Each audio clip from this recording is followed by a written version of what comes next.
El maestro Adrián Arellano Regino pues, es abogado litigante, egresado de esta Facultad de Derecho, especialista en Derecho Penal y Justicia Procesal, cuenta con una maestría en amparo y un doctorado por la Universidad Panamericana, cuenta con 10 años de experiencia en el litigio penal como asesor y defensor en diferentes tipos de delitos. Es cofundador del taller y apasionado de la enseñanza práctica. Ha sido docente de esta facultad en las materias de Derecho Procesal Penal, delitos en particular, Derecho Penal. De igual forma, ha sido docente en la División de Estudios de Posgrado en la especialidad de Derecho Penal y hoy será a cargo de realizar una revisión general de las etapas inicial e intermedia del proceso penal acusatorio, rescatando lo que hemos visto o lo que estuvo durante pues, prácticamente este semestre de lo que se estuvo viendo, ¿no? Y bueno, aprovecho también para presentarme, pues soy el maestro Irwin Arellano Regino, egresado también de la Facultad de Derecho, cuento con especialidad en Derecho Penal, he impartido cátedra tanto a nivel licenciatura como a nivel posgrado, toda mi preparación pues, ha sido en el ámbito penal. Y pues bueno, básicamente creo que eso sería muy corto para no aburrir con cuestiones ahí personales. Más adelante, pues bueno, me tocará cerrar el taller con una revisión de las etapas de ejecución y la parte de juicio, de lo que se estuvo abordando. Que prácticamente el tema de juicio es algo interesante porque hay puntos que pues no se alcanzaron a tocar con los ponentes y los estaremos mencionando en su momento. Entonces, nuevamente, gracias por estar aquí.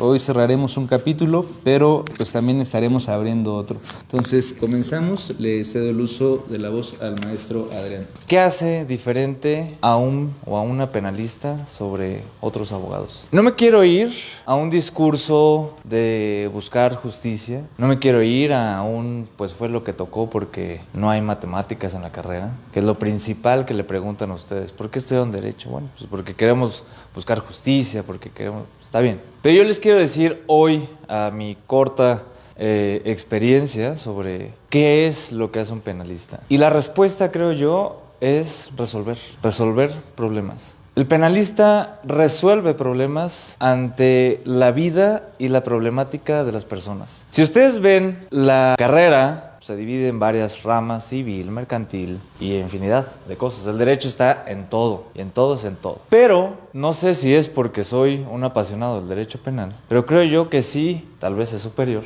pero porque resuelve las cosas. El día de mañana ustedes se van a convertir en profesionistas, si no es que ya lo son, y van a resolver cosas que no cualquiera puede resolver. Cuando alguien tiene un problema penal es porque se le salió de las manos algo que pudo haber resuelto con una plática, algo que pudo haber resuelto con una mediación, algo que pudo haber resuelto de una manera distinta y no ante una denuncia, no ante un juez, no ante una situación. Y entonces ustedes, como futuras y futuros penalistas, van a tratar sobre dos bienes más importantes que tenemos nosotros: la vida, que es lo que corresponde a ustedes defender. Bueno, 3, la libertad y el patrimonio. En eso, sus clientes les van a dar en sus manos esa responsabilidad y ustedes van a tener esa gran responsabilidad de resolver algo que alguien no pudo resolver. Esa de verdad es la naturaleza del penalista y la penalista. Resolver problemas que no cualquiera puede resolver. Tener la capacidad objetiva de que el día de mañana les llegue un feminicidio, por ejemplo, y que mientras están escuchando a una persona contar la historia de que privaron de la vida a su hija y se quiebra en la mesa, ustedes tengan que ser objetivos y saber hacia dónde van. Que el día de mañana estén envueltos en una asesoría donde un hermano llega con ustedes y le dices que mi hermano me robó y lo quiero meter a la cárcel. El día de mañana donde estén y deban de ser empáticos por una cuestión de un delito de violación y la víctima esté con ustedes y enfrente les esté diciendo lo que les pasó. En donde han sido víctimas de violencia familiar y les cuenten las cosas que han sucedido. Y entonces, ¿ustedes cómo van a actuar? Resolviendo. Y es que creo yo, sí soy totalmente consciente de esto, por lo que he visto, tengo amigos, amigas civilistas, corporativistas, etc. Pero el perfil es muy claro. Tú conoces perfectamente cuando estás platicando con alguien y lo van a ver, si no es que ya lo vieron cuando se juntan con sus amigos, etc. El perfil es totalmente diferente. El civilista es muy, la ley lo dice así y así tiene que ser. Dice el Código Civil, shalala, shalala, shalala. Aquí tuvimos a profesores que estudiaron en diversas escuelas, por ejemplo, en el libre derecho, y son muy estructurados. Tú hablas con un laboralista y te platica las cosas tal cual dice la ley. No, pues es que así es, así, se resuelve, listo. Si tú como cliente llegas con un abogado o una abogada que se dedica a ello, pues te va a decir, el problema es este y la solución es esta, conforme a la ley, se acabó.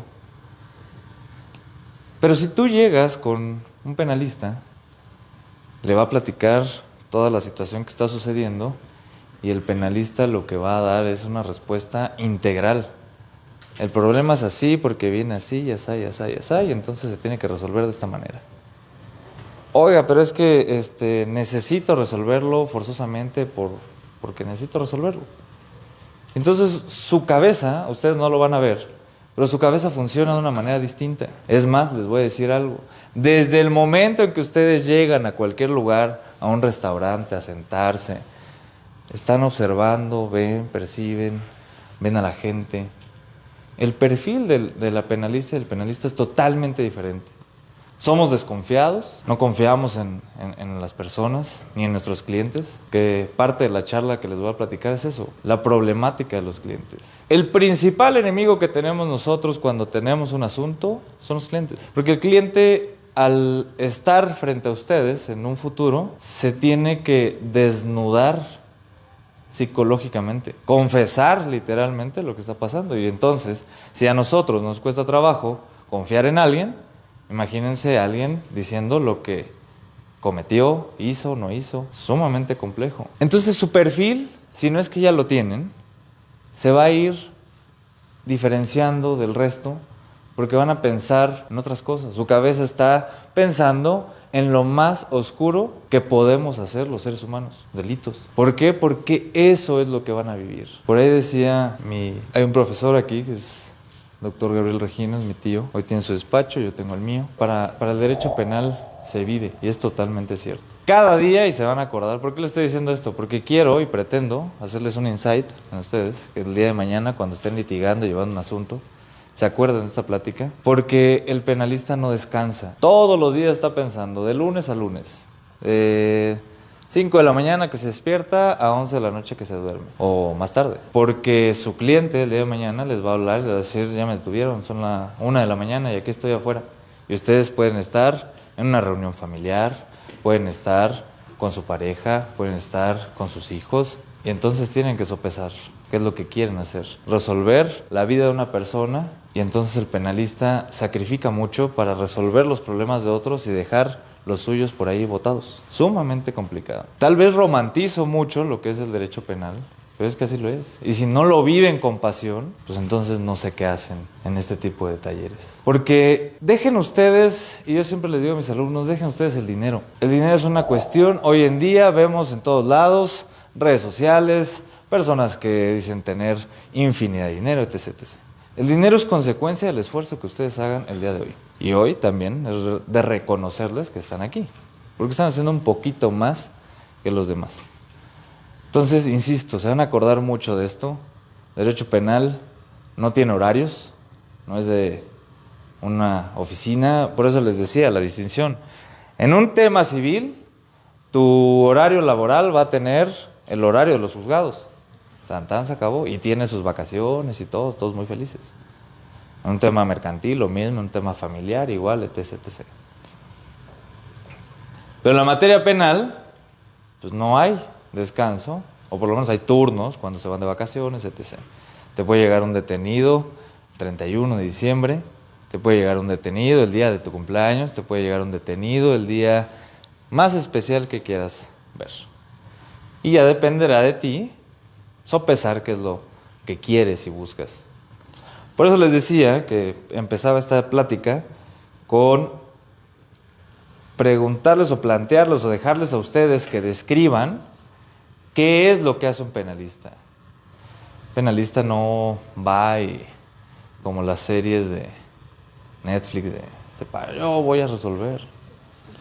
Pues no, o sea, sí, pero no, es igual. Ustedes con el día a día se van a dar cuenta que lo que les estoy diciendo tal vez es muy romántico, porque en la práctica no es tan bonito. Vas al búnker, estás muerto de calor, vas con el Ministerio Público tiene sus problemas y te atiende y entonces ya se hizo un caos, ¿no? Y ahora para ustedes que están empezando, para los que ya están, pues que les puedo platicar, pero para los que están empezando, se van a dar cuenta que la mayoría, el mayor problema es tener información ante el Ministerio Público. Tú como pasante te manda el abogado y te dice, ve, checa esta carpeta, va el pasante, ¿qué es lo que le dice el Ministerio Público? No te doy acceso porque no tienes cédula. Entonces ahí va el pasante todo triste, cansado, ojeroso, decepcionado y le dice a su abogado, ¿sabes qué? No me dieron la información. ¿Y qué le dice el abogado? Pues obviamente viene el regaño. ¿Cómo es posible que no te dieron información? Yo cuando tuve tu edad, ¿no? Todas esas me las sé. Pero, ¿cuál es el punto de todo esto? Que al final del día el esfuerzo que ustedes hagan tiene un resultado. Y ese resultado ustedes lo van a medir. No se mide por el dinero, no se mide por el éxito de reconocimiento, se mide por parte del interior de cada quien de ustedes. Entonces hoy amanecí muy reflexivo, ¿no? Pero bueno. Les dejo esa pregunta para que ustedes la piensen y estoy seguro que en unos años se van a acordar que un señor todo loco se presentó con ustedes un sábado a decirles qué hace un penalista, ¿no? Y platíquenlo con sus amigos porque yo sé que siempre es muy constante con sus compañeros, sus amigos de verdad con los que se van de fiesta y se echan sus tragos. Sí, díganle, eso es derecho penal superior. ¿Qué les va a decir el civilista? No, pues es que el derecho penal no es derecho. ¿No? ¿Qué les va a decir el mercantilista? Lo mismo. Pero con esto los van a matar y con esto paso ya a dar la clase. Insisto, el derecho penal y el penalista resuelve. Así como ahora en redes sociales es un hombre que resuelve, pues una mujer y un hombre que resuelve, un penalista que resuelve. Eso es lo que hace un penalista. Se van a acordar de mí porque, insisto, desde que llegan ustedes inclusive a un restaurante, a una comida, a algo donde se les plantea un problema, estoy seguro que todos los que estamos aquí van a levantar la mano y decir, yo sé cómo lo hago, déjamelo a mí. ¿Por qué? Porque la mayoría de la gente dice, bueno, pues, ¿qué hago, no? El penalista le gira la cabeza de una manera diferente. Lo sé, estoy seguro que ustedes así lo piensan y qué bueno, la verdad. Qué bueno porque necesitamos más personas así, aventadas, a resolver, a hacer, a aventurarse, a apostar y sobre todo a creer en ustedes mismos. Eso es lo que necesitamos. Entonces, partiendo de esa idea, vimos en todo este curso, que no sé cuántos sábados duraron, pero pues vimos varias cosas. Partimos de cómo se inicia un proceso, cómo es la distinción entre proceso y procedimiento, jurídicamente qué es lo que dice el 211 del Código Nacional, cuáles son las partes conforme el 105 del Código Nacional, etc., etc., etc. Pero los quiero llevar de la mano desde el momento en que llega un problema y cómo se tramita un asunto en la vida real, ¿no? Entonces, todo inicia. Hay un libro que se llama La Historia Universal de los Problemas. No recuerdo cuál es el nombre del autor, se los mandaré. Se los recomiendo. Ese libro habla... Voy a terminar ahorcado aquí. Ese libro habla sobre que todo en nuestra vida, todo, así desde que inició la vida humana, trata de resolver problemas. No es del loco que les haya platicado sobre lo que el penalista resuelve, no. Es una teoría, no sé si comprobada, pero sí establecida, estudiada científicamente, donde señalan que todo es un problema. Y pónganse a pensar, todo es un problema desde que se levantan. El problema es decidir si me levanto de la cama o no. Ya están resolviendo si se levantan o no. Si tienden la cama, si se bañan o no se bañan, si se lavan los dientes, no se los lavan.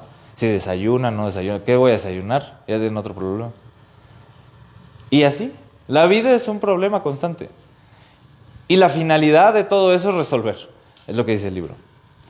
Entonces, ¿cómo inicia la intervención del derecho penal? Y solamente lo pongo como cotación histórica. El derecho penal, desde mi punto de vista, inició desde que inicia la humanidad. ¿Sí? Hay por ahí un estudio científico donde dicen que el primer homicidio científicamente comprobado data de millones de años, donde un Homo sapiens le avienta una roca, supuestamente, o le golpea, y hay una fisura en el cráneo y derivado de ahí pierde la vida. Ese es de los primeros homicidios identificados en la historia. Pero si nos vemos un poco más románticos, podemos hablar de una historia desde la óptica de la Biblia, ¿no? Y nos vamos un poquito atrás. ¿Quiénes eran los principales personajes de ese Edén? Adán y Eva. Y nos vamos un poquito atrás. Antes de Eva, ¿quién era? Lilith. Una pelirroja que enamoró a Adán, signo primigenio del feminismo, derivado del empoderamiento que habla la Biblia sobre la mujer, el carácter de Lilith. ¿Qué es lo que hacía Lilith? Pues Lilith mandaba y entonces Adán iba ahí como detrás. Y entonces llegó un punto en donde Adán va y la acusa con Dios, le dice, pues es que no me hace caso, voy detrás de ella y no me pela, me da sus tiempos, etc., etc., ¿no? Y entonces Dios dice, pues eso no puede ser así porque la iglesia lo dice y demás, infinidad de cosas. Entonces vas para afuera, Lilith. Primer castigo en la historia, acción, consecuencia jurídica. Cometes o vas en contra de los dogmas establecidos por la religión y como no los consigues o como no los percibes, pues entonces hay una consecuencia. ¿Cuál es? El destierro del Edén. Y entonces a Lilith la mandan para afuera del Edén. Hay una historia muy interesante sobre la razón de la manzana envenenada, viene derivado de, etc. Si les gusta la historia, lean, ¿sí? Después nos vamos al tema de Adán y Eva, y entonces Adán y Eva, ¿cuál es el principal problema? Obviamente sociológicamente hablando, que dicen que Adán viene de la costilla, etc. Y un cúmulo sociológicamente interesante de analizar. Después, los hermanos, se me fueron su nombre, tampoco me recuerdo al 100, pero Caín y Abel, gracias. Caín y Abel, otro delito, otra consecuencia, uno mata al otro hermano, ¿derivado de qué? Y esto es importante. ¿Por qué mata? ¿Quién mata al hermano? ¿Abel mata a Caín o Caín mata a Abel? Caín mata a Abel. ¿Y por qué lo mata? ¿Por qué? Por envidia. Y esto lo ligo con temas de criminología. Voy a hacer aquí el spoiler de clases de criminología. No crean que aquí me vengo a improvisar la clase. Un poco sí, pero todo tiene que ver. Esto lo ligo con una parte de criminología donde dicen por qué razón se cometen los delitos. Y siempre les pregunto a mis alumnos, ¿por qué razón, mejor dicho, no cometen delitos? Porque existe un código penal, porque saben que hay una ley. Y entonces la siguiente pregunta es, si no existiera esa ley, ¿cometerían esos delitos? Ya, no, pues no sé. ¿Cuántas veces no hemos estado enojados al punto de reventar en esas emociones?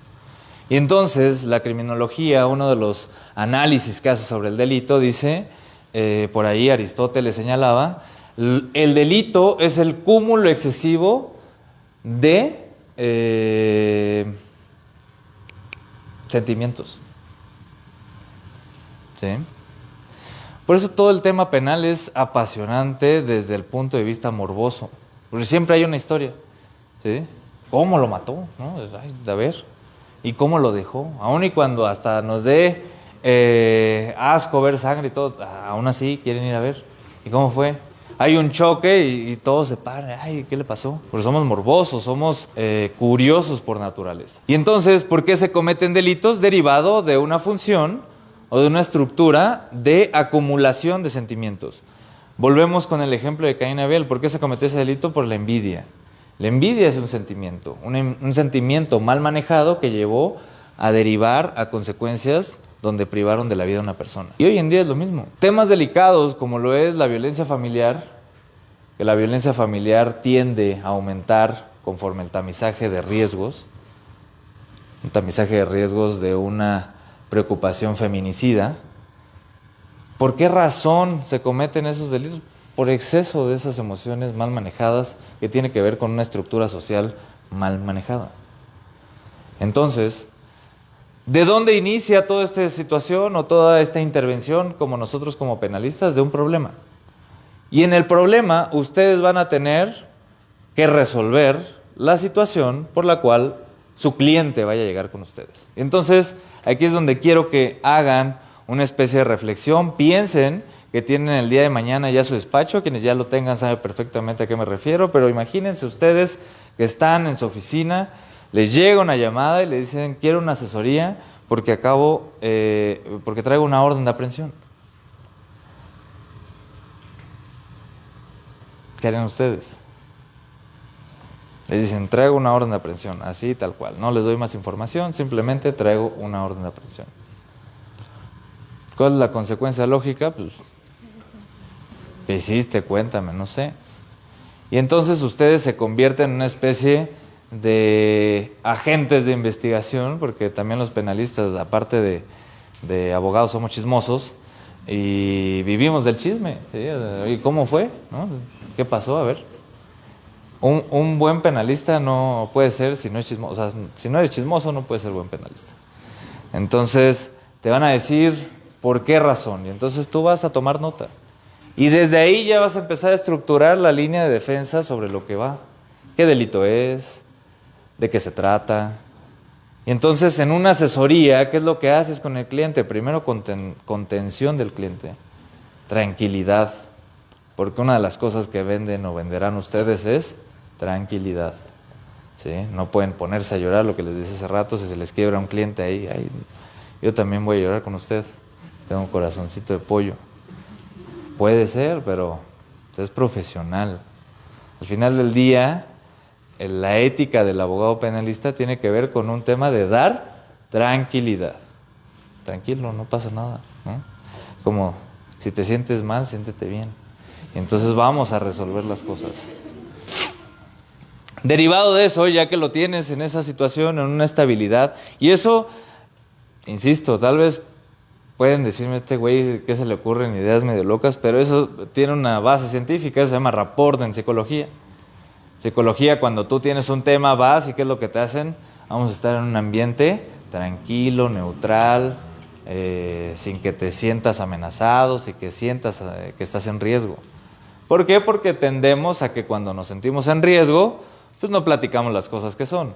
Y lo principal que debemos de saber es la verdad, o más o menos la verdad, de lo que te cuenta el cliente.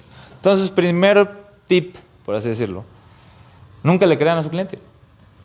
Nunca. Por más bondadoso que sea, por más buena persona que sea, y es en general, no le crean a nadie, pero a su cliente menos. Porque su cliente lo que va a querer es, si yo le digo la verdad, tal vez no me defienda. O si yo le digo la verdad, tal vez me va a cobrar más.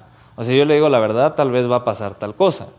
Entonces vayan con la idea de que lo que les digan, pues probablemente sea entre que verdad y mentira. Más hablando de delitos de fraude, ¿no? A decir, no, pues yo no me llevé nada. Oye, pero hay un desfalco de 50 millones de pesos. No, pues, oye, pero está en tu cuenta. No, pues yo no sabía. Oye, pero te compraste una camioneta y todo. Ah, bueno, sí sabía, ¿no? Entonces, primer tip, no confíen en sus clientes, que es el principal problema que van a tener. Oye, necesito esta información porque esto lo necesito para ofertar datos de prueba dentro de la investigación. Híjole, ¿qué crees? Se me perdió el celular. Híjole, ¿qué crees que no tengo la información? Híjole, ¿qué crees que en un mes te veo y en un mes ya se te venció la complementaria y pues ya no tuviste nada?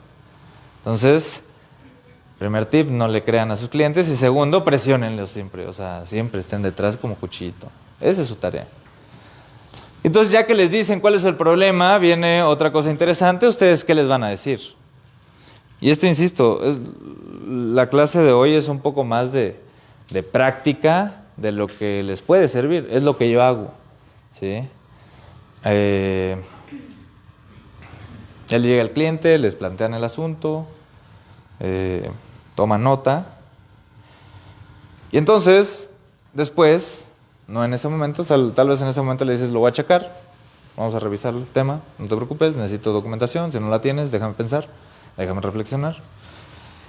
Y después ya hablas sobre la estrategia de tu asunto, siempre y cuando estén asegurados tus honorarios, ¿no? Y esto, insisto, lo doy como tip. Espero que esto que se transmita no me vayan a funar de ¿qué le pasa a ese abogado que está dando bases que no tiene que dar? ¿Tengo por ahí mi agua?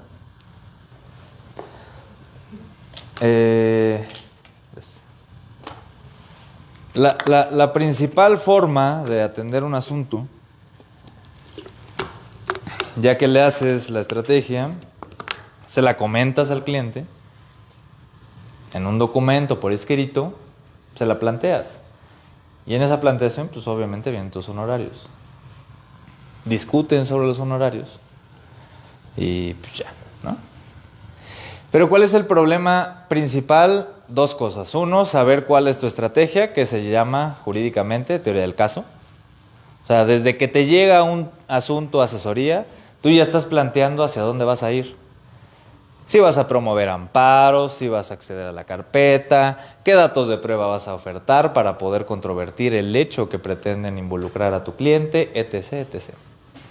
Y todo eso va con un ejercicio que nadie nos enseña, que son los honorarios. Nadie. Y aún y cuando sean profesionistas van a darse cuenta que no hay una medida establecida, ni mucho menos justa, si se lo quieren ver, para su cliente. Pero yo solo les doy un tip. Hagan ejercicios sobre horas invertidas. ¿Cuánto tiempo me va a tardar atender este asunto? Y yo sé que hay algunas personas que seguramente tendrán en la carrera y dirán, no, es que lo importante es cobrar y échale 2 millones y vámonos, ¿no? Y habrá otros que dicen, no, pues 10,000 pesos. ¿A qué voy con esto? El tema de los honorarios es totalmente subjetivo. Totalmente subjetivo. Solo asegúrense de dos cosas. Uno, cobren bien. ¿Qué quiere decir esto? Realicen ese ejercicio de cuántas horas invertidas van a tener en el asunto, cuántas personas involucradas van a tener en el asunto, cuántos trayectos van a tener en la semana. Por ejemplo, si me llega a mí un asunto de, oye, ve a checar una carpeta porque hay una denuncia y shalala, pues ¿cuánto me va a tardar en hacer eso? A obtener el no ejercicio, por ejemplo. Pues 2 meses. Y en esos 2 meses, ¿qué voy a hacer? Pues en la semana voy a ir 3 veces al día, 2 veces al día, 1 vez a la semana. ¿Y cuál es el trayecto? ¿Cuánto me va a tardar? ¿Cuánto voy a gastar de gasolina? ¿Cuánto voy a erogar en el pasante, en el abogado que atiende el asunto, etc., etc., etc.? Y entonces ahí se van a dar cuenta que los honorarios pues no son nada altos, pero para otras personas lo pueden ser porque no ven lo que hay detrás, ¿sí? Su tiempo vale. Y algo importante también, deben de saber que ustedes el día de mañana no cobran por lo que hacen, cobran por lo que saben. Y este ejemplo me da mucha risa porque creo que es muy atinado. Seguro lo han escuchado, el sujeto que se queda con las llaves adentro del coche llama al cerrajero y llega el cerrajero y le dice, pues son 1,000 pesos. Ok, pero ¿qué vas a hacer? Entonces agarra, rompe el vidrio y aquí están tus llaves. Oye, pero no me rompiste el vidrio, que no sé qué. Pues sí, pero pues es lo que yo hice y es lo que sé. Tú no lo hiciste, ni modo. Resolví, ¿no? Otra vez. Diría Maquiavelo, no importa el fin justifica los medios, ¿no? Entonces, bajo esa idea, quédense con eso. O sea, no les voy a dar la receta secreta de, ay, es que un asunto y el derecho penal ganas mucho dinero y demás. En todos lados ganas dinero. Y esto sí, quédenselo muy claro. Si quieren hacer dinero, el derecho no es la vía, ¿sí? O sea, vuélvanse empresarios, no sé. Pero el derecho no lo es. Ganas bien, vives bien, no lo niego. Pero no es si piensan que, ay, la mansión, pues no. O sea, eso se hace en otros lados. Pero en el camino lo van a ir entendiendo. Esto me lo dijo un profesor hace bastante tiempo aquí en la facultad. Me decía, si quieren hacerse millonarios, háganse empresarios. Porque el derecho no te va a volver millonario. Vives bien y puedes cobrar muy bien. Y hay asuntos donde les puedo platicar de muchos ganancias, tanto económicas, entre lo que sea, ¿sí? Pero no vayan por la vida buscando eso. Porque se van a sentir insatisfechos porque nunca va a ser suficiente, ¿sí? Entonces, sean conscientes de eso. Una vez conscientes de ello, pues ya tienen más o menos las bases y líneas para poder saber cómo tasar. Porque la mayoría de las veces tú llegas con un abogado y el abogado te dice, pues son 10,000 pesos. Oye, ¿pero por qué? 10,000 pesos tú dame y ahorita vemos. Y ya le das los 10,000 pesos y de repente, necesito otros 30,000. ¿Pero por qué? Tú dámelos y ya se los das. Es que las copias, necesito 5,000 pesos, ahí se las das, ¿no? No sean de esos abogados, nunca. O sea, cuando estén haciendo eso, recuerden esta plática, flagélense y digan, estoy haciendo mal mi trabajo. No le roben al cliente, por favor.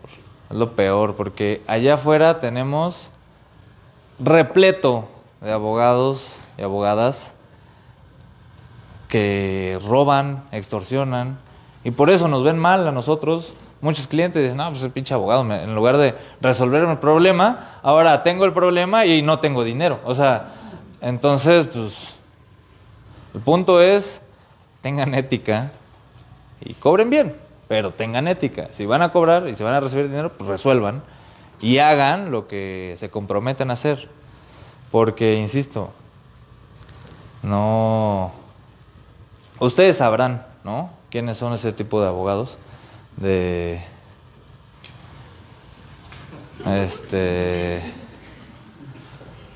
pues no va por ahí. Entonces ya una vez que tengan esas bases, lo que construyen es la teoría de su caso, por dónde van a ir, ¿no? Y entonces ustedes van a definir lo que van a hacer. Y otra de las cosas o características del derecho penal es que es la rama que te permite a ti definir qué es lo que tienes que hacer para conseguir el resultado. Entiéndanlo como quieran entenderlo eso, ¿sí? Insisto, otras ramas, pues ya sabes, es el librito, el recurso de revisión. En el derecho penal tú diriges lo que vas a hacer. Tu cliente no dirige el asunto. Eso quédense muy, muy en claro, porque lo van a ver, lo van a vivir. Habrá clientes que a veces son muy inteligentes y les quieren decir, no, es que yo creo que podemos presentar esto y entonces, ¿por qué no está haciendo esto? Cálmate, o sea, el que lleva la batuta soy yo, porque yo sé hacia dónde voy, entonces ya se van a sentir más poderosos, ¿no? Tú dependes de mí, ¿no? Un poco maquiavélico, pero así es. Entonces, cuando llega una carpeta de investigación, ¿qué es lo que tienen que hacer? Primero, determinar los hechos antecedentes de la situación. ¿Cómo pasó y hacia dónde van? Aquí es un tema interesante porque, pues ni modo, yo a veces soy muy broncudo y hay personas, profesionistas que dicen, ¿para qué pones los antecedentes en la denuncia? Si el Código Nacional no te lo exige. Entonces es por una lógica. Tú no puedes llegar con el Ministerio Público a decirle investiga algo si no tiene contexto. Tan, se acabó. Entonces, en la denuncia, querella, ya saben la diferencia, señalen antecedentes. Y entonces, esos antecedentes no le van a decir, es que mi cliente nació en tal lado y entonces sus amigos son tales. No. Cosas enfáticas en el hecho. ¿Cuándo conoció a la persona? ¿Cómo la conoció en temas de fraude? ¿Cómo invirtió? Etc, etc. Ah, es que llegaron, le dijeron que invirtiera y tenían 19% de rendimiento anual y entonces, wow, un esquema Ponzi, ¿no? Y nadie se dio cuenta. Entonces ahí tienes a tu cliente todo triste. No, es que yo pensé que me iba a ser millonario. Metí $1,000,000 y me dijeron que iban a dar el 30% anual de retorno. Pues eso no existe. O sea, en ningún lado existe. Mientras más atractivo les, y eso también va para ustedes, mientras más atractivo les suene el negocio, menos inviertan, ¿sí? Porque no hay camino fácil para eso. Entonces, antecedente en la denuncia, hechos, identificación de la persona que va a denunciar, legitimidad, ¿sí? Titular del bien jurídico lesionado o la persona que va a denunciar por delitos de oficio. Antecedentes, ¿cómo fue que sucedió? Ah, pues porque conoció a fulanito y entonces fulanito lo invitó a invertir y entonces pues ya no le contestó el teléfono. Y después vienen los hechos, y esto es importante porque a veces yo me peleo con mis pasantes en el sentido de especifiquen los hechos, identifiquen qué es hecho y qué es antecedente. El antecedente tiene que ver, anterior obviamente, al hecho. ¿Cuál es el hecho concreto? Ah, pues el hecho concreto es que un día me llamó y me dijo que ya no me iba a pagar. Ese es el hecho. Ahí se actualiza el delito de fraude. Tan tan se acabó. ¿Cuándo se actualiza el delito de homicidio? Ah, pues es que el hecho fue que el 23 de febrero del 2024, entonces yo vi que la persona disparó el arma de fuego y entonces privó de la vida a la otra persona. Ese es el hecho. ¿El antecedente cuál es? Ah, eran hermanos. Ya está. Y después hay dos cosas que también dicen que no son necesarias, pero pues yo sí las creo y ya, ustedes decidirán qué es necesario o no. Uno, la clasificación jurídica preliminar. Ustedes en la denuncia o en la querella pueden señalar la clasificación jurídica preliminar, es decir, decirle al Ministerio Público qué consideras, qué delito es. Ah, pues yo considero que es fraude, yo considero que es administración, yo considero que es esto, yo considero que es aquello. Y si ustedes incluso se ven más avanzados en esta dinámica, pues van a poner los elementos del tipo penal y van a decir, oye, pero es que en la vinculación no necesitas elementos del tipo penal, shalá, tú ponlos. Porque esto te va a ayudar a evitar un debate con el Ministerio Público y guiar más o menos, o incluso tal vez estés equivocado, pero tienes las bases para justificar tu razón de por qué crees que es ese delito. Entonces le dice, yo quiero iniciar el delito de fraude. ¿Por qué se configura el fraude? No solamente pongan en el Código Penal el artículo que considera y tipifica el fraude, sino por qué razón. Ah, pues porque entonces A dice A, B dice B y C dice C. Tipificación, ¿sí? El encuadramiento de la conducta de lo que está establecido en el Código Penal a la conducta realizada en el mundo exterior. Y entonces ahí lo ponen. Y como último punto, propongan actos de investigación. Y para esto les doy un tip, estudien criminalística principalmente. ¿Por qué? O bueno, ciencias forenses, como lo quieran llamar, ¿sí? Porque eso te da una perspectiva de saber cómo poder esclarecer el hecho. ¿Cuál es el objetivo, según la Constitución y el Código Nacional del Procedimiento Penal, del proceso penal? 4. Esclarecer el hecho, proteger al inocente, reparar el daño causado y que el culpable no quede impune. Esos son los 4. Pero quédense con eso. Entonces, si ustedes saben qué actos de investigación necesitan, pues también ahí los ponen. Y ya llevan el 70% del trabajo realizado. El 30% es lo más difícil, estar detrás del Ministerio Público. Entonces ya tienen ustedes ya la denuncia establecida, datos de prueba, qué datos de prueba, un dictamen contable, una entrevista de fulanita, y entonces ahí van arrastrando la pista. Ese es el trabajo del abogado y por eso van a cobrar, porque no es solamente llegar y, sí voy a hacer la denuncia, mándeme usted su narrativa de los hechos y entonces pues yo ya nada más la acomodo y la presento. No. El trabajo verdadero de ustedes en esa primera etapa es saber qué actos de investigación son los importantes para poderlos realizar en el Ministerio Público y obtener lo que es el esclarecimiento del hecho para posteriormente judicializar la carpeta. Ese es el trabajo verdadero. Saber qué actos de investigación van a proponer para realizar esa o ese desarrollo. Y entonces ahí lo van a poner. ¿Cómo van a distinguir qué actos de investigación son necesarios? Con los conocimientos, insisto, de que estudien ciencias forenses. Porque ¿cómo va a esclarecer un fraude? ¿Qué necesito para esclarecer un fraude? Dictamen contable fundamental, testigos, cuentas bancarias, Eso significa que voy a necesitar autorización judicial previa y entonces ya ustedes van haciendo todo en su cabeza. Y eso les va a dar un panorama de cuánto tiempo se van a tardar en resolver un asunto. Tan, tan. Ya que tienen la denuncia, pues van, la presentan con el Ministerio Público y ¿qué es lo que les pasa? Dicen, pues vengan 15 días al Ministerio Público y a ver si está ya radicada, ¿no? Y eso es lo más complicado y lo más tardado. Y una vez que tienen radicada, van a tener la primera pelea con el Ministerio Público, que es la famosa ratificación. La ratificación es algo que estaba establecido en la Ley Orgánica de la Procuraduría del Distrito Federal. O sea, sí existía. ¿Qué es la ratificación?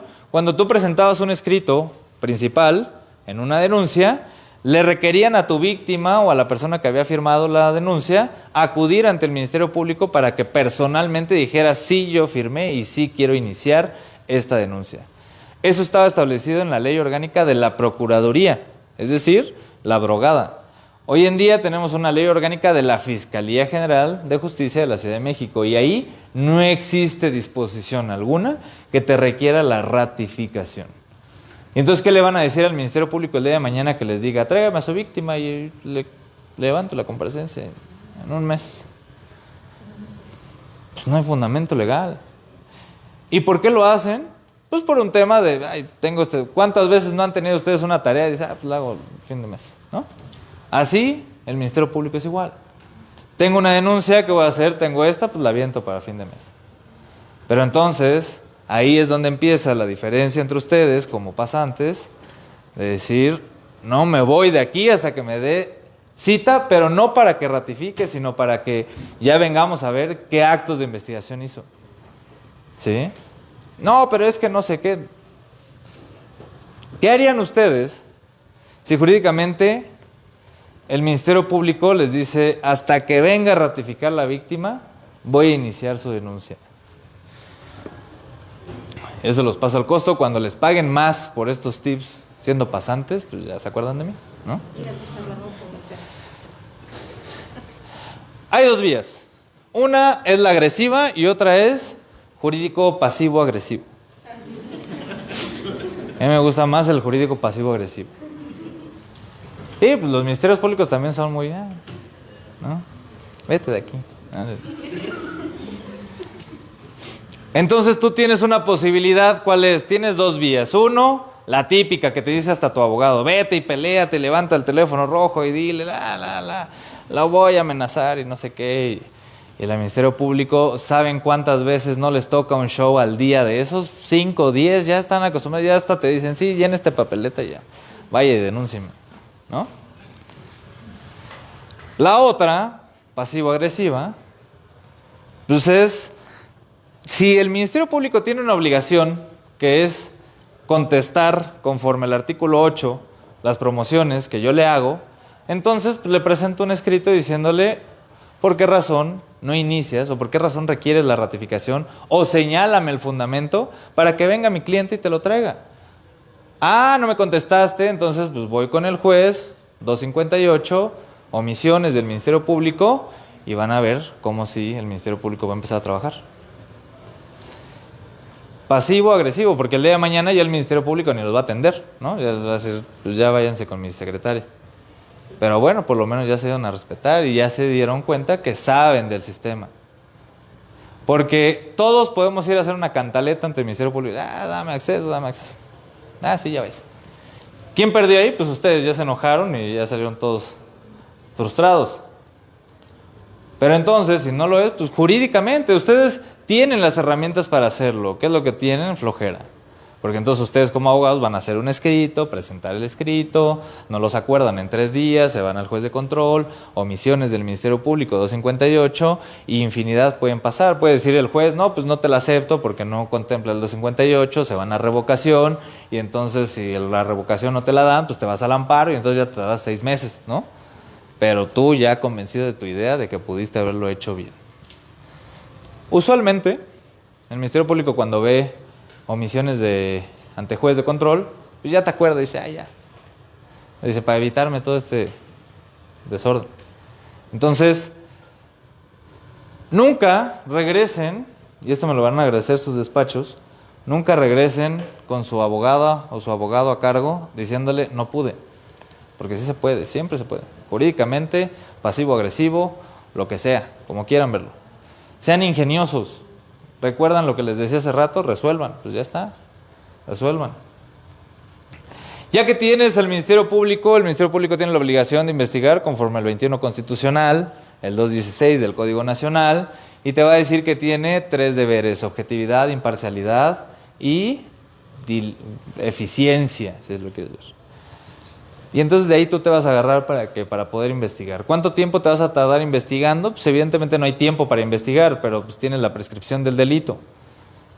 Lo más rápido posible para investigar. Supongamos que ya tenemos todos los elementos. ¿Cuándo sabemos que tenemos todos los elementos? Muy subjetivo. Porque hay tesis que hablan sobre el estándar probatorio, pero nunca te dicen cuál es ese estándar probatorio. Hay una tesis por ahí que dijeron, estábamos novedosos con el criterio de Jordi Ferrer, donde dice que el estándar probatorio es aquel que va a convencer un poco más de la dinámica de la narrativa que hay. Pero pues al final del día te deja muy subjetivo el tema, ¿no? Y entonces, ya que tienes los elementos que tú consideras son suficientes para poder judicializar la carpeta, pues ¿qué haces? Pues vas con el Ministerio Público y le dices, pues ya súbala. No, pues no le voy a hacer caso. Pues entonces otra vez, escrito. Solicito la judicialización por estas razones. ¿Por qué yo considero que ya está la carpeta lista para judicializar? ¿Qué es la judicialización? El Ministerio Público internamente, por lo menos aquí en la Fiscalía, que creo que ya va a cambiar, pero el Ministerio Público, quien lleva, con quien se pelearon, con quien le metieron las omisiones, etc., ese Ministerio Público, su carpetita, la va a mandar a un área que se llama judicialización o judicializadores. Usualmente están adscritas en las fiscalías o en otros pisos, si es el búnker. Entonces ya la mandan ahí con el judicializador, y al judicializador, así como ustedes, pues imagínense, les llega ya un tomo así, y él tiene que estudiar eso para determinar si sí se encuentra o no suficiente para poderla llevar ante un juez de control. ¿Para celebrar qué? Conforme el 211, audiencia inicial. ¿Sí? Y ese es otro problema. Administrativamente y estructuralmente creo que es un problema inmenso. Porque, ¿qué harían ustedes si en lugar de decirles lleven su semestre conforme lo llevamos, los 6 meses, que en realidad son como 4, ¿no? A decirles, a final de semestre les damos todos los apuntes y entonces pónganse a leerlos. Es prácticamente lo que le pasa al Ministerio Público.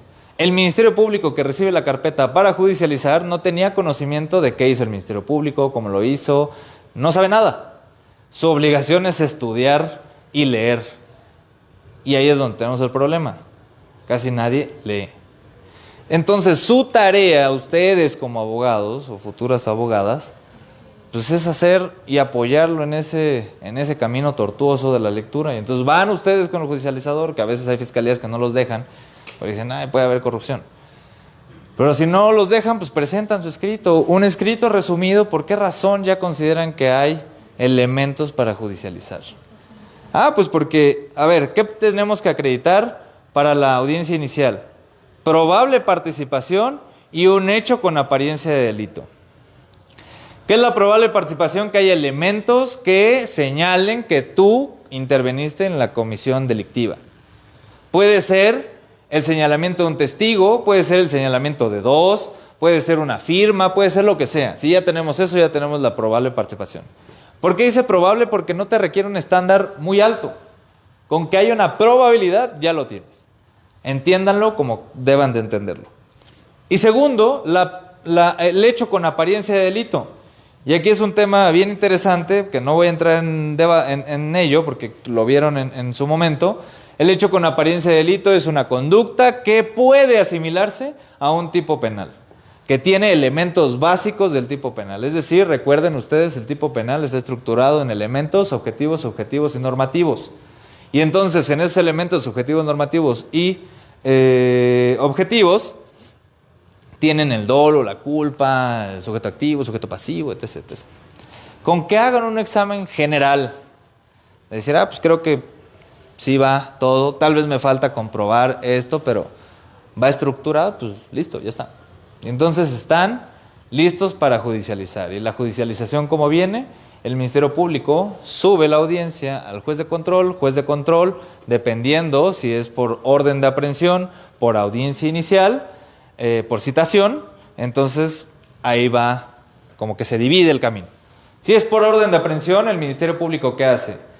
Solicita una audiencia privada con el juez de control, dice por qué razón quieren una orden de aprehensión y la libran. ¿Por qué se libran órdenes de aprehensión? Necesidad, cautela y peligro. Pues es que este sujeto no lo encontramos, ya lo mandamos a citar 3 veces, casualmente los policías de investigación fueron a tocar la puerta, pero pues nunca nadie supo si fueron o no, pero pues el Ministerio Público ya los tiene los informes.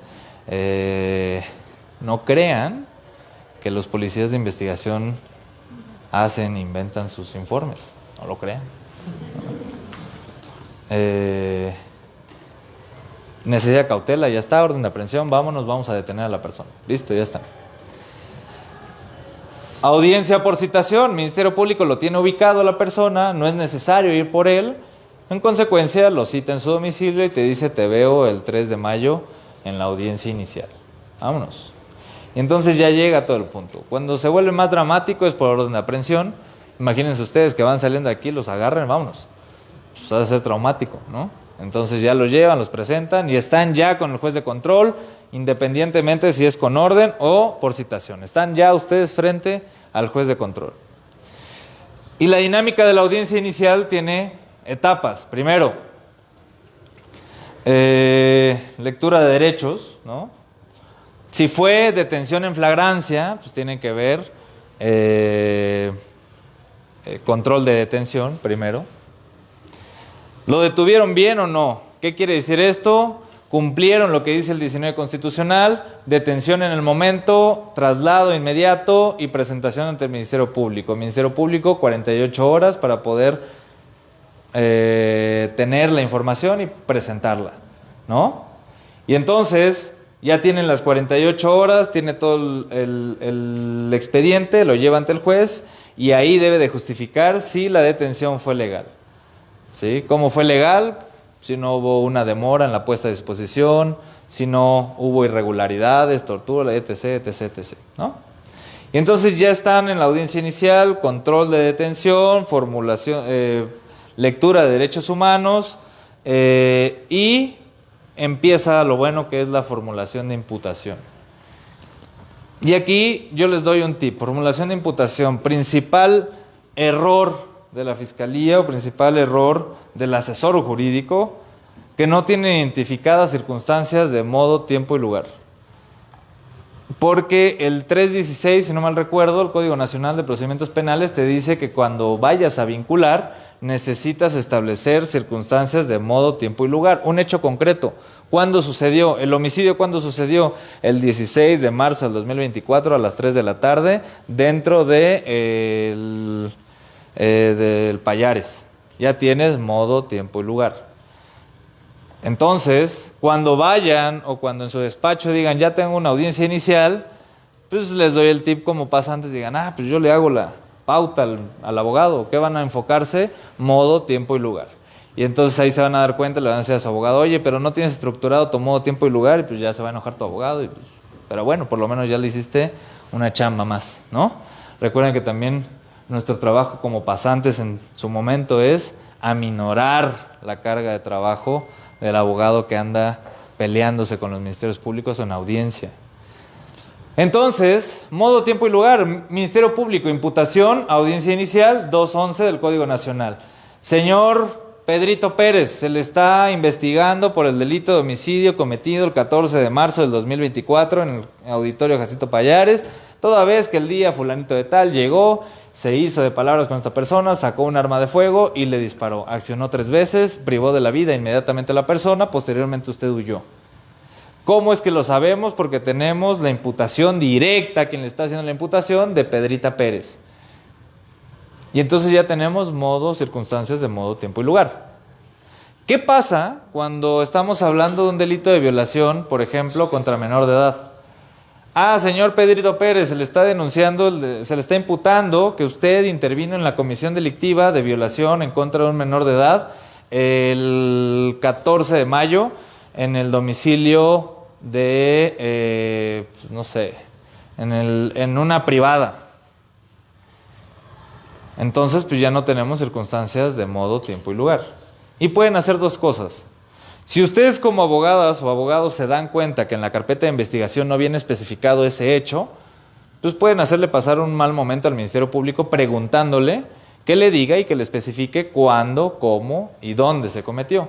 Y entonces el Ministerio Público le va a decir al juez, permítame un ratito, déjeme pensar, y va a pasar una hora y le va a decir, no, pues no tengo datos, así que se vaya. Y entonces ya ganaron porque en amparo lo van a obtener, porque el amparo les va a decir, en la vinculación a proceso se necesita circunstancias de modo, tiempo y lugar, por una razón muy lógica. Si no tenemos estos tres elementos, ¿cómo se van a defender? Si me están imputando un hecho del 14 de marzo del 2024, ¿cómo me voy a defender? No sé si fue a las 9 de la mañana, a las 8 de la noche, a las 12 del día. No sé si fue dentro de una casa, fuera de la casa, no lo sé. Y necesito saberlo porque yo, con base en eso, voy a investigar qué hice ese día. Pero si no me dicen la hora, pues pudo ser que en la mañana estaba en el desayuno y en la tarde sí estaba en el Jacinto Pallares, o tal vez no. Y entonces es ahí donde ustedes van a decidir o ir decidiendo qué es lo que pueden hacer dentro de la audiencia inicial. Una vez formulada la imputación, una vez hecho los aclaramientos por parte, las aclaraciones por parte de la defensa, viene la oportunidad de declarar del imputado y ahí dependerá, ¿no? Con base en su teoría del caso. No, pues sí declara, aviéntate, pues no tenemos nada que perder. O no declares porque pues no tenemos ni siquiera pruebas para sustentarlo, ¿no? Entonces no declares.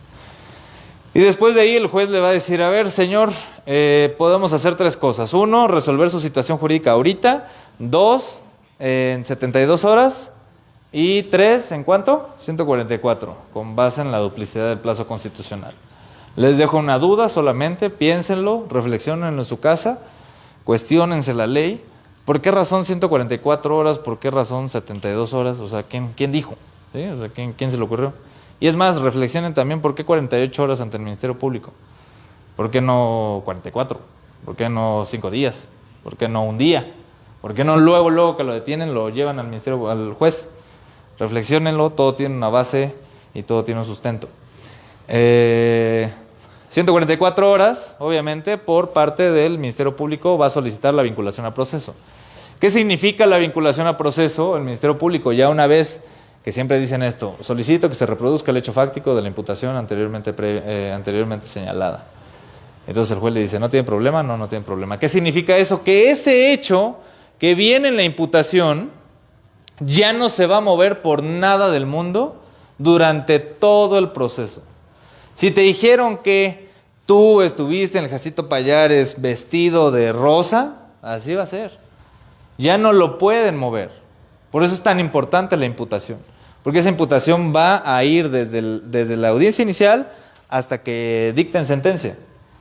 Entonces, es muy importante saber cuál es tu hecho fáctico, ¿no?, dentro de esta situación. Ya una vez que se hace este hecho fáctico, el Ministerio Público en la vinculación a proceso dice, pues yo este hecho fáctico lo voy a sustentar ¿con qué? Con los siguientes datos de prueba.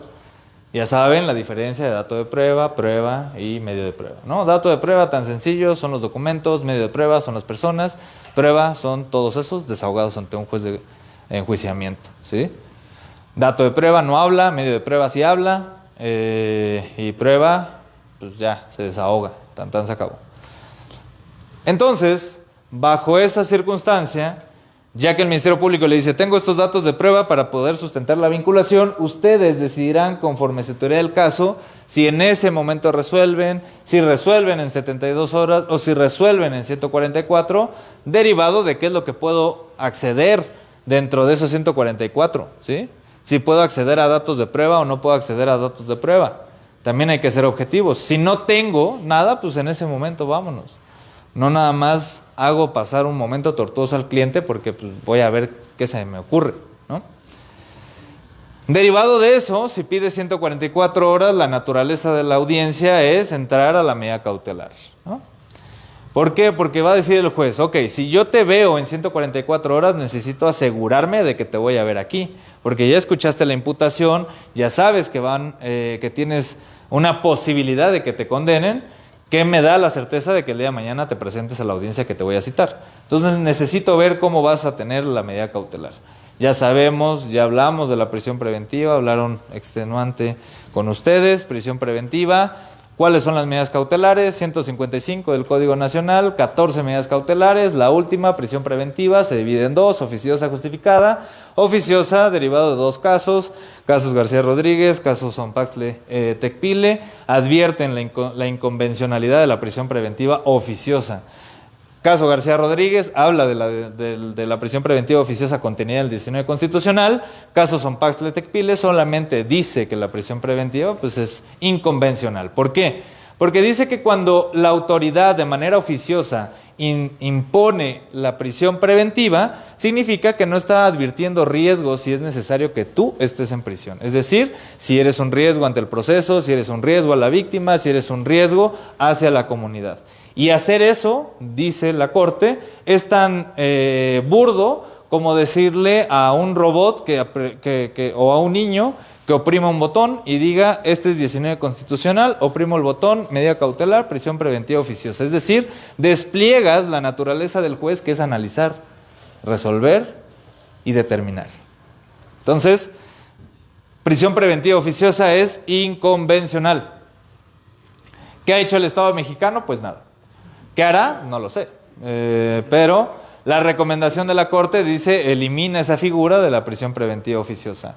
¿Qué es lo que ha pasado? Pues ya saben la historia. Jueces han inaplicado la prisión preventiva, los han investigado a esos jueces que hicieron esta inaplicación de la prisión preventiva, han salido en las mañaneras jueces que dicen han sacado a estos criminales y los sacaron de la cárcel, hay corrupción y demás, pero no. Es un tema de criterios novedosos que todavía no tenemos estructurado. Y ahí yo me podría aventar un análisis sobre lo que dice el amparo contra prisión preventiva, inaplicación, etc. Pero bueno, esto es materia se los dejo para que lo lean. Tesis, hay infinidad, semanario judicial. Amparo contra prisión preventiva oficiosa, inaplicación en temas de restitución a través de la suspensión. ¿Qué dije? No lo sé, pero eso dice las... Entonces, ya una vez que tenemos esa situación, analizamos qué medida cautelar debe imponerse dentro del proceso. Prisión preventiva oficiosa, prisión preventiva justificada. ¿Justificada por qué? Su nombre lo dice, se justifica su imposición. ¿Por qué? Eres un peligro para la víctima, eres un peligro para el proceso o eres un peligro para el testigo. Tan se acabó, esos tres. Pueden unirse, pueden conjugarse o puede ser uno solamente. Peligro de sustracción, peligro para la víctima o testigos y peligro para el proceso. Esos son los tres. Peligro para la sustracción, no tiene domicilio cierto y entonces vámonos, vas para adentro. Peligro para la víctima, te comunicaste con ella una vez que denunciaste y la amenazaste, vámonos para adentro. Peligro para el proceso, pues es que tengo una denuncia por cohecho porque fuiste con el Ministerio Público y le quisiste dar billete y entonces vámonos para adentro. Bueno, es que tú conoces al testigo porque es el hermano fulanito y tú ejerces una posición de poder, entonces vámonos para adentro. ¿Por qué? Porque eres un posible peligro para eso, ¿sí? Entonces vámonos para adentro. ¿Qué otras medidas cautelares hay? Pues muchas. 13. Ir a firmar, exhibición de una garantía, prisión domiciliaria, y pues ahí las pueden leer, ¿no? Entonces, ya una vez que se tiene eso, que se tiene establecida la medida cautelar, pues nos vemos en el debate de la vinculación a proceso. 144 horas, llegan las 144 horas, ustedes van muy preparados, se presentan, se ponen su mejor traje, llegan y dicen como el meme, le dieron cadena perpetua, pero me veía espectacular. Entonces, pues algo les va a ayudar, ¿no? Por lo menos yo siempre he pensado que son como Batman, ¿no? O sea, se ponen su traje y entonces ya, soy abogado, ¿no? Llegan a la audiencia y debaten. ¿Cómo es este debate? Principio de contradicción. Le toca el punto a la defensa y la defensa tiene que contrarrestar lo que dijo el Ministerio Público. ¿En qué se tienen que basar?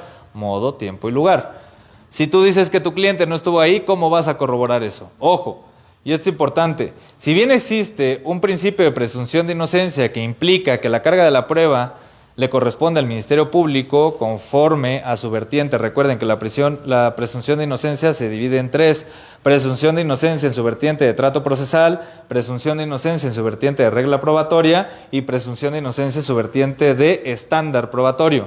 En el tema del el trato procesal significa que quien le corresponde comprobar lo que está diciendo es el Ministerio Público. Quien acusa es quien tiene la carga de la prueba.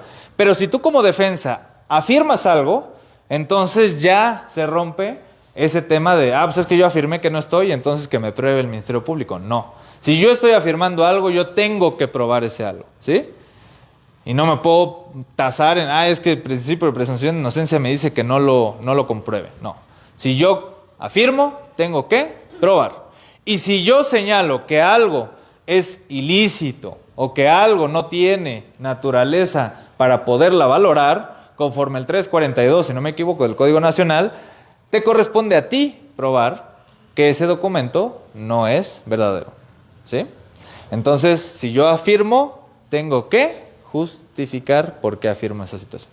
Entonces, en ese momento, en la vinculación a proceso, al debate, tú puedes ofertar datos de prueba, es decir, incorporar datos de prueba o medios de prueba. Ajá. ¿Cuáles son los datos de prueba? Ya les dije, ¿no? O sea, le corren traslado al Ministerio Público con sus entrevistas, porque entrevistaron a la tía, a la hermana, a la esposa, que dijeron que no estaba ahí. Entonces, a través de dato de prueba se lo entregan al Ministerio Público previo a iniciar el debate. ¿Por qué previo? Porque necesitan saber forzosamente el Ministerio Público qué es lo que se va a incorporar en la audiencia inicial. Segundo punto, si tú incorporas medios de prueba, ¿qué significa eso? Vas a traer a testigos a que declaren ante el juez de control. Es decir, se hace un mini juicio a través de las reglas del juicio oral. ¿Y cuáles son las reglas del juicio oral? Pues evidentemente acreditar al testigo, ¿por qué razón está ahí? Su idoneidad, ¿sí? Su pertinencia. Y entonces llevas al testigo con el juez y le dices, voy a desahogar como testigo. ¡Ey!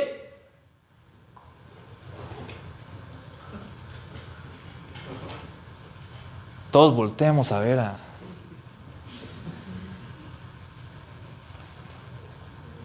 Sí, a usted, el que voltea como que...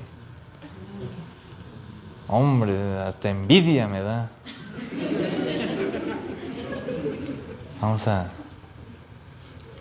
Vamos a esperar a que, a menos que esté enferma, ¿no? Yo creo que ya está en post-mortem. Está en ánimo post-mortem ya. Yo creo que aquí necesitamos, ya vamos a llamar a la ambulancia. Está bien que no sean, o que sea su hermanita, no sé, pero por respeto, ¿no? También tengo sueño. Y me distrae, que es lo peor. Yo venía acá ya a la prisión y... Perdón. Si tiene sueño, le voy a hacer la recomendación amable.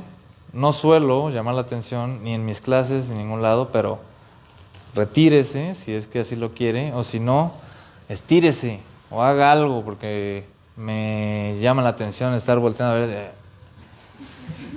En mis clases sí les hago memes, les tomo fotos y se las mando. Pero bueno. ¿Quedó claro? ¿Sí?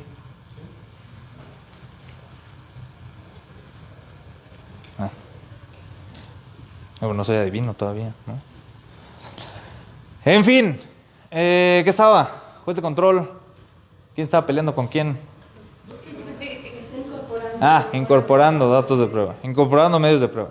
Incorporación de medio de prueba a través de técnicas de litigación, interrogatorio y contrainterrogatorio. Significa que si yo oferto ese medio de prueba, la otra parte puede contrainterrogar. ¿Y para qué necesito interrogar a esa persona? O previo, ¿qué necesito? Correrle traslado del registro de la entrevista. Y esto es importante porque a veces no enfatizamos en ese hecho. Si yo voy a subir a una persona ante juez de control, necesito forzosamente, previamente a ello, tener una entrevista que me respalde lo que va a decir. Y esa entrevista, afortunadamente, la pueden hacer ustedes en la comodidad de su despacho, de su oficina, y seguramente ustedes como pasantes los van a poner que firmaron y que la hicieron. Pero no pasa nada, a menos que sea mentira, ¿no? Entonces, si le dice su abogado, firma porque tú recabaste esa entrevista, pues la van a tener que firmar. Pero sí asegúrense de que pues, lo que viene ahí pues, es cierto, ¿no? Porque si no, lo van a meter en un broncón al rato y luego tienen a pasantes y abogados ya con orden de aprehensión. Y se los juro, no es mentira, sí existe. He visto casos en donde llega el abogado y me dice, puta, pues es que metí al pasante a que me firmara tal cosa y ahorita ya trae orden de aprehensión junto conmigo. Y el pobre pasante ni las cocas le dieron, ¿no? Entonces sí tengan cuidado con lo que firmen, a menos que yo les diga. Entonces, bajo esa situación deben de tener un registro de la entrevista, le corren traslado a sus contrapartes y van a la audiencia a interrogar. Ya saben y ahorita Irving insistirá en el tema del interrogatorio y contrainterrogatorio, preguntas abiertas, preguntas que no se pueden, formuladas mal o generadas de una mala manera, ¿no? Entonces desahogan sus datos de prueba y ahí es donde viene lo importante. Dos cosas. Fíjense lo siguiente. Si el Ministerio Público en la audiencia inicial no hizo el razonamiento de la imputación, vinculación, dato de prueba, probablemente lo tumben en amparo. ¿Qué quiero decir esto? El Ministerio Público no solamente debe de decir, pues la imputación es esta y cuento con estos datos de prueba. Tiene que hilarlos jurídicamente. Es decir, bueno, pues ahora ya que sabe cuáles son los datos, ahora ya que sabe cuál es la imputación, señor juez, ¿por qué razón voy a solicitar la vinculación? Pues porque con el dato de prueba fulanito se desprende que esta persona hizo esta conducta. Y con el dato de prueba fulanito se desprende que el dictamen dice que fue 50 millones de pesos el detrimento patrimonial. Y entonces, con todo este cúmulo probatorio, se advierte que existen elementos probatorios para poder vincular a proceso a la persona. Y eso te lo requiere la ley. Si el Ministerio Público no hizo ese ejercicio lógico jurídico, entonces ustedes pues ya ni siquiera preparen su defensa. Ya se lo pueden llevar en amparo. Pero bueno, no se arriesguen a tanto, ¿no? Siempre lleven preparado todo. Ustedes tienen que hacer lo mismo. Su señoría, ya le expuse el por qué razón esta conducta o es o no es delito, o esta persona no participó, o ya está prescrito el delito, etc., etc. Y entonces ustedes les van a decir, con base en el dato de prueba, fulanito, se advierte que esta persona no intervino por este hecho y este hecho. Tal vez se encontraba en otro lugar, se encontraba con otra persona, etc., etc., etc. ¿Vale? Entonces, ese es el análisis que ustedes tienen que hacer en la tranquilidad de su despacho, en la tranquilidad con su abogado, de por qué razón circunstancias de modo, tiempo y lugar no están corroboradas, o incluso por qué el delito no es delito, o por qué no participó la persona en el hecho delictivo. ¿Sí? Supongamos. ¿Cómo voy? Falta unos 20 minutos. Ok. Supongamos. Ministerio Público, caso real. Ministerio Público Federal. Sale de su hora de trabajo un viernes, así como ayer. Se va al bar fulanito de tal, y en el bar La Palenque se quedó ahí echando sus tragos. En el ánimo de las copas, él solo, pues dice, necesito alguien que me haga piojito, ¿no? Y entonces contrata los servicios sexuales de una persona, una mujer, y le dice, pues te veo al rato, ¿cuánto? No, pues son 3,000 pesos, órale, ahí te veo. Aquí enfrente de la Palenca, o no sé cómo le decía, está un hotel. Ahí te veo, órale, va. ¿En cuánto llegas? No, pues en 1 hora, ahí te veo. Llega la mujer, dice, pues vamos, muy feliz, va Ministerio Público Federal. Sube al cuarto, en el cuarto dicen, pues órale ya, ¿no? Afuera ropa. Entonces el Ministerio Público dice, Se la quita, esta mujer pues empieza a desnudar y esto es importante. La mujer le dice, pues ponte el condón. Y ahí va y se lo pone, ¿no? Y le dice esta chava, bueno, pues no son 3,000. O sea, primero tienes que pagarme antes de que quieras aquí, ¿no? Y segundo, pues no son 3,000, son 30,000 pesos. Y pues así se le cayó, ¿no?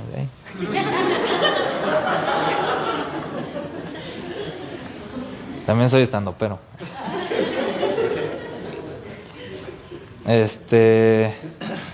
Y entonces dice, no, pues es que en eso no habíamos quedado, que no sé qué, no, pues son 30 o qué, ¿no? No, pues bueno, pues llégale, pero vas a pagar los 30, no, sí, que no sé qué, y se agarran.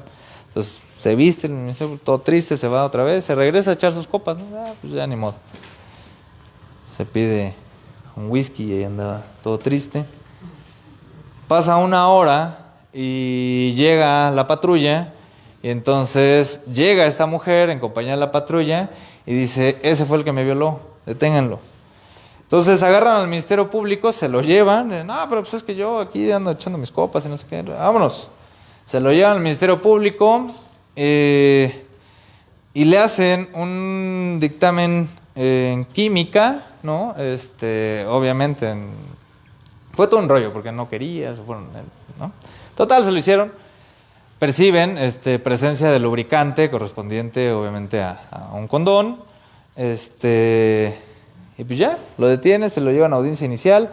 Le hacen el dictamen psicológico a esta mujer, que obviamente los dictámenes psicológicos bastan con que te digan, ¿se siente bien? No. Ah, bueno, pues ya está dañado, ¿no? Y a ver, estoy seguro que a cualquiera de nosotros nos pueden hacer un dictamen psicológico, van a salir los traumas de chiquito, ¿no? Que me pegaba mi papá, ya, o abusaron de mí, etc., ¿no?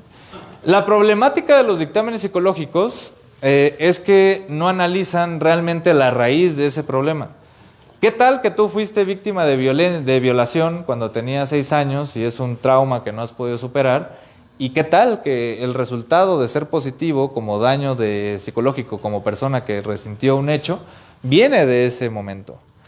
¿O qué tal viene de otra situación que te afectó, ¿no?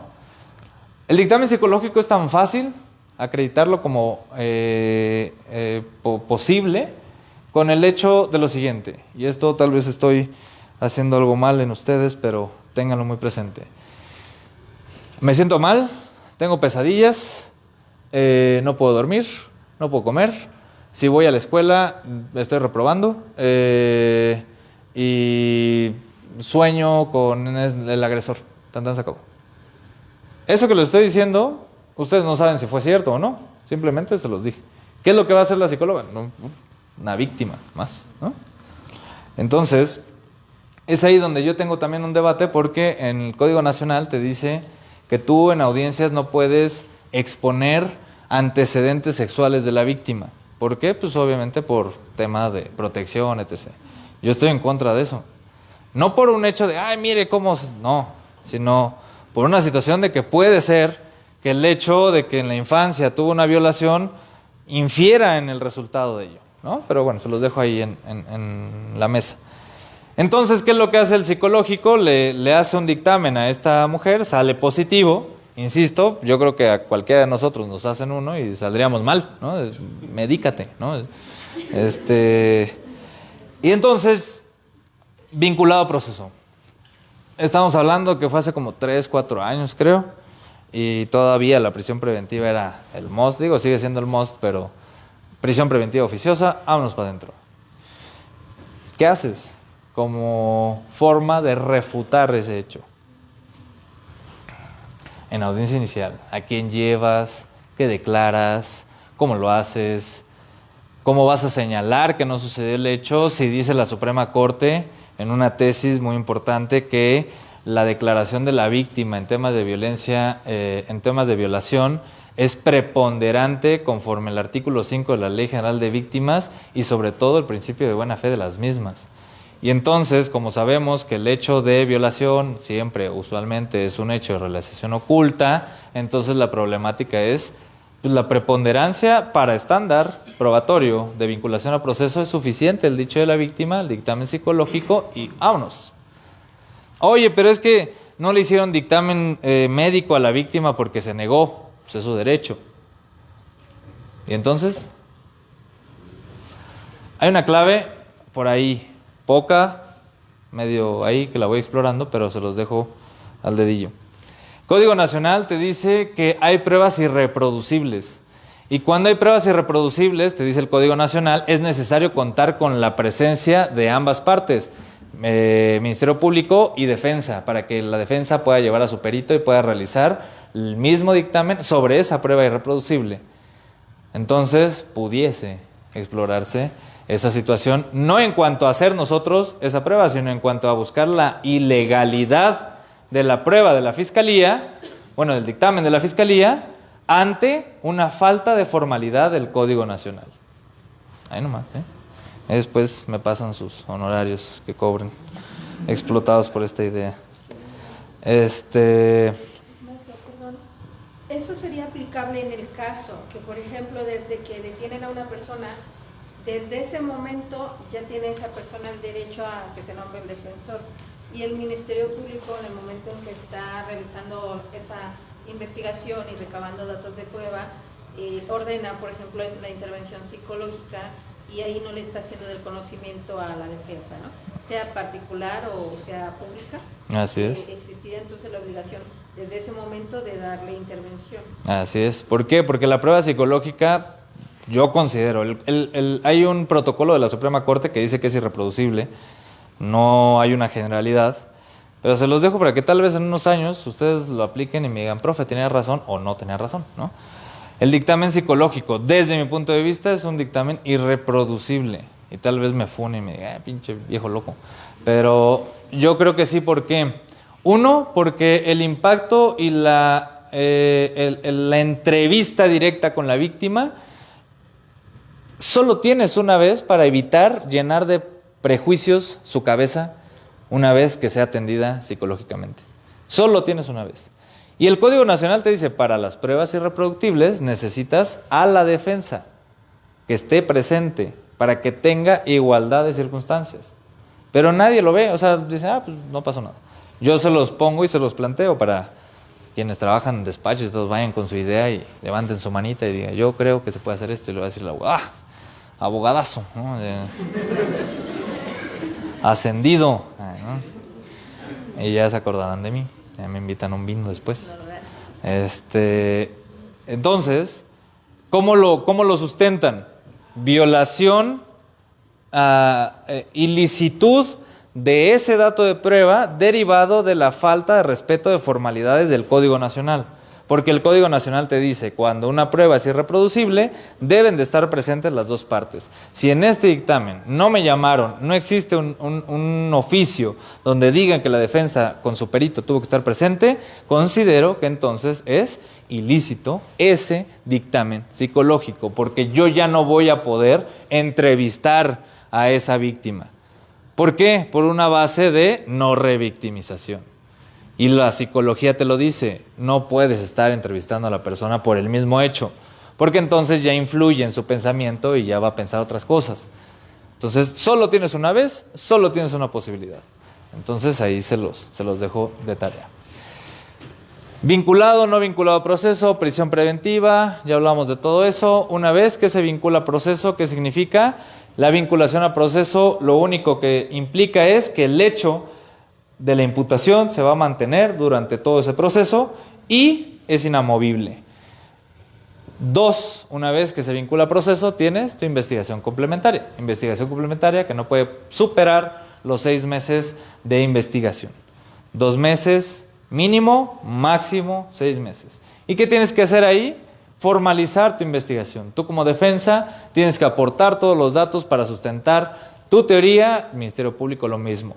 ¿Qué es lo complicado? En la práctica, lo tardado que es hacer esos actos de investigación, más cuando se trata de autorizaciones judiciales.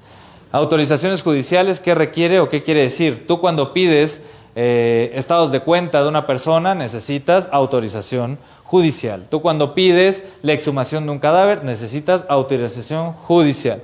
Y el Código Nacional te lo establece, ¿no? Entonces, derivado de esa situación, tienes 6 meses para poder corroborar ese hecho, por así decirlo. Una vez concluidos esos 6 meses, se inicia ya obviamente la etapa intermedia. Y etapa intermedia que, ¿cuántos días tiene el Ministerio Público? 15 días para formular acusación, 3 días para la asesoría jurídica para coadyuvar y 10 días para el defensor para contestar la acusación. Y aquí lo dejo así como en la mesa.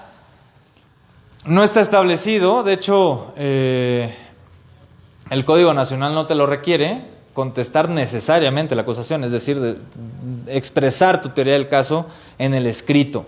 ¿Lo puedes hacer o no lo puedes hacer? Eso depende de formas y de lo que tú quieras, ¿no? ¿Qué es lo que sí tienes que hacer tú como defensa? Si durante el trámite de esa investigación complementaria levantaste entrevistas, hiciste peritajes privados, hiciste N cantidad de actos de investigación privados, le tienes que correr traslado conforme el descubrimiento probatorio a las partes, ¿sí? Antes de la audiencia, durante esos 10 días. Presentas tu contestación de la acusación en esos 10 días, presentas tu descubrimiento probatorio, Ministerio Público, asesor jurídico, corriéndole traslado de las copias. Si no lo encuentras, tienes que encontrarlo, llevarlo y dejárselas, porque si no, el día de mañana, el asesor jurídico o el Ministerio Público dicen, es que no me corrió traslado, entonces excluya ese material, porque yo no sabía que existía. ¿Se debe decretar el cierre de la investigación, si es correcto? Se debe decretar, sí. Es un tema más práctico, ¿sí? Hagan de cuenta, hoy se vincula, ¿hoy que estamos? 17 de mayo. En 6 meses, ¿a qué estamos? Noviembre, ¿no? 17 de noviembre se cierra la investigación complementaria. Y ahí se sabe, el Ministerio Público hace un acuerdo interno donde dice, pues ya se cerró la complementaria, corren mis 15 días, a partir de 15 días hábiles. ¿Y si no lo hace? Si no lo hace, pues al final del día, como tienen la cuenta, o sea, no es un tema meramente de forma. Si el Ministerio Público no hace el acuerdo de cierre de investigación, si no lo presenta la acusación al final del día dentro de esos días, pues entonces ya está fuera de plazo. ¿Qué es lo que pasa? Un tema bien complicado y sumamente debatido. El Ministerio Público, si no presenta su acusación en esos 15 días, el juez le va a decir a su superior, lo va a acusar y entonces tiene todavía la posibilidad de presentarlo, que a mí se me hace una violación al principio de igualdad, porque a ti como defensa, si se te pasan los 10 días, pues te dicen, pues bueno, gracias, que bueno, ya se nos va, condenado, ¿no? Entonces... que por una omisión no hace no se decreta el cierre de investigación. Ya se llegó el plazo, 6 de noviembre, vamos a pensar. Se debe de decretar el cierre de investigación. Por alguna razón no se decreta y el agente del Ministerio Público hace actos de investigación fechados el 15 de noviembre. ¿Qué pasa? Ahí ya entonces puedes advertir. Hay 2 posturas ahí, todavía no está muy establecido. Una dice que el cierre de investigación implica el cierre de actos que puedes generar. Es decir, todo lo que hagas posterior ya no podría entrar dentro del cúmulo probatorio. En consecuencia, si tú adviertes que se cerró el 16, porque así lo advierten en la audiencia te dicen, ¿cuánto plazo de investigación quiere? No, pues hasta el 6 de noviembre. Entonces, ahí se queda sentado. Todos saben que el 6 de noviembre se cerró. Entonces, si lo hacen posterior, puedes excluirlo. Hay otra postura, que también lo he visto, que dicen que hay libertad probatoria y tú puedes presentar las pruebas hasta antes de la audiencia intermedia. A mí se me hace una aberración, pero lo he visto. Yo la postura que adopto es todo lo que está fuera de la investigación complementaria, es decir, de la fecha límite de que te señalaron, puede ser excluido porque entonces ya no hay una certeza jurídica. Imagínate, tú dices, pues yo ya acabé y el Ministerio Público sigue investigando, y dices, pues ¿en qué momento voy a terminar con la información? Lo que se puede o lo que sucede a veces es, por ejemplo, en dictámenes periciales. Dictámenes periciales puedes hacerlos y presentarlos hasta 3 días antes de la audiencia intermedia, ¿sí? O sea, ya está cerrada, pero lo puedes presentar hasta 3 días antes, siempre y cuando lo anuncies en tu escrito de contestación o en la acusación como tal, ¿no? Proceso escrito de la etapa intermedia, se presentan estos, es decir, descubres todo. En la etapa intermedia, ustedes saben, pues es este filtro para llegar a juicio, preparación de juicio. Con cuántos medios y datos de prueba voy a llegar a juicio para poder defenderme. Y entonces llega la etapa intermedia, que a mí, en lo personal, se me hace de las etapas más técnicas y poco exploradas en el sistema penal. ¿Qué es lo que pasa en la práctica? Lamentablemente el juez o la jueza que lleva la audiencia intermedia dice, todas admiten. ¿Por qué? Porque si ella excluye algo, las partes pueden apelar esa exclusión y después pueden irse al amparo. ¿Qué significa? Más trabajo para la juzgadora o el juzgador y más prolongado el juicio, ¿sí? Porque entonces tienes que esperar a que determinen si es o no admisible y pues ya se te pasó un año. ¿Cuánto tarda una apelación por lo menos en que se admita y se resuelva? Por lo menos, si te va bien, 7, 8 meses. Bien, ¿no? ¿Cuánto tarda un amparo en resolverse? En tema probatorio, pues igual, otro año. Entonces ya te llevaste 2 años para ver si tu prueba fue admitida, ¿no? Y súmale que tu cliente está en prisión preventiva, pues entonces ahí es un tema de análisis. Ojo, eso se los paso como otro tip chicanero. Si les preguntan, pues yo no se los dije. Si quieren ganar más tiempo en audiencia intermedia, por una razón, yo no sé, no quieren llegar a juicio, quieren tener más tiempo para poder negociar con la contraparte, etc., etc., etc., pues en el escrito de contestación de la acusación pongan un dato de prueba que saben que va a excluirse. ¿Por qué? Pues que le da la posibilidad de irse a la apelación y entonces ya alargan el proceso, ¿no? Digo, también lo hacen los MPs, ¿eh? Entonces, si lo admiten, bueno, pues ya ni modo, ya no le pegó, ¿no? No, también pueden irse contra la admisión de datos de prueba. Entonces, bajo ese análisis, bueno, llegan a audiencia intermedia y la audiencia intermedia busca algo muy claro, llegar con legalidad a juicio. El dato de prueba o medio de prueba fue legal, lícito, fue obtenido con respeto a derechos humanos o no, y en consecuencia, todo aquello que no sea pertinente, idóneo para la teoría del caso, entonces se tiene que excluir. Es decir, por ejemplo, algo que tengo muy presente, hace poco tuvimos una audiencia en donde la defensa, nosotros íbamos como asesores, y la defensa era un tema de violación, era un tema contra me parece una menor de edad, y la defensa exhibe como dato de prueba, bueno, como medio de prueba, un dictamen en materia. ¿Cómo se llama cuando a través de la letra te señalan tus rasgos? Porque no es grafoscopía, es no, pero cuando te dicen, es que si tienes el ganchito así es que eres loco, ¿no? O sea, el análisis de tu letra. ¿Cómo? ¿Grafología? Sí, grafología. Grafología, ¿no? La grafología no es una ciencia, no está estructurado, no hay un consenso científico que así lo avale. ¿Por qué? Porque es decir, pues tú como escribes chueco, entonces estás loco, ¿no? O sea, no sé. Entonces la defensa exhibe un dictamen en esa materia para aludir que el imputado no tenía rasgos de ser un violador. Entonces pues, le dije, a ver, ¿esto qué tiene que ver? O sea, y al juez le hizo mucho sentido. Le digo, estamos debatiendo una violación, no si el señor es violador o no. O sea, si es violador, pues ya que lo condenen en su casa o donde quiera, ¿no? Pero estamos debatiendo el hecho. ¿Cuál es el hecho? La violación. Entonces, todos los datos deben ser pertinentes e idóneos para ese hecho.